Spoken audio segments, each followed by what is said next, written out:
Banco Nacional Ultramarino derrota Rony adversário Câmara Comércio e Indústria Timor-Leste com skor 4-1 e a jogo abertura taça Sistel Cup tinari rua no Lurisin Lima. Jogo entre equipa ruane halau iha campo futsal bebora dili tersane iha abertura ne equipa rua turno jogo nebe makata tibu tebes hori anima adepto sira nebe makasisti a jogo ne honu ne equipa ruane lança contra-ataque bemalo ho tática diferente mas be equipa umanain Câmara Comércio e Indústria Timor-Leste nebe haturu ritmo jogo hodia consegue marca ulu golu ida lihusia sang sutu penalidade ba equipa Banco Nacional Ultramarino hori halau skor saiba 1-0.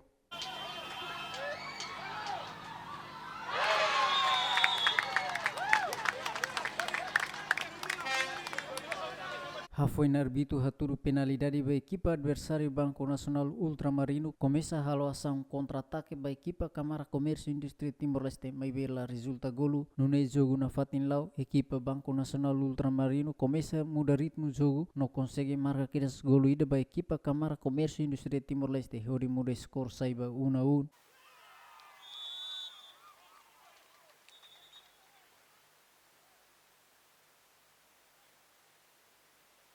O skor 1-1 luri equipa rua hasai tansir ni espiritu vontade de jogo sorti diak ba equipa Câmara Comércio e Indústria Timor-Leste yang menta tanggolo rua tutuir malu ba equipa Banco Nacional Ultramarino hori muda skor saiba 3-1 to termina jogo primeira parte remata.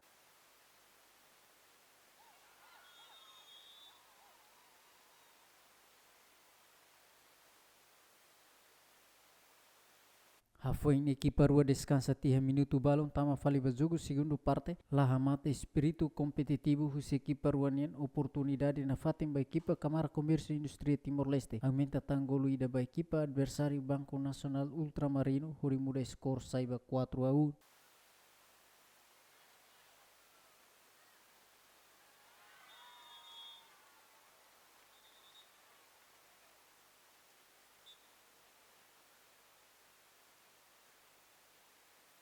Jogo continua lá, equipa rua e ambição as, hori lança contra-ataque pemalu, lahia tanggolo rumah maka acontece to termina jogo segundo parte remata, lori umanai Câmara Comércio e Indústria Timor-Leste, com o resultado 4-1. David Gonçalves, Ziemen.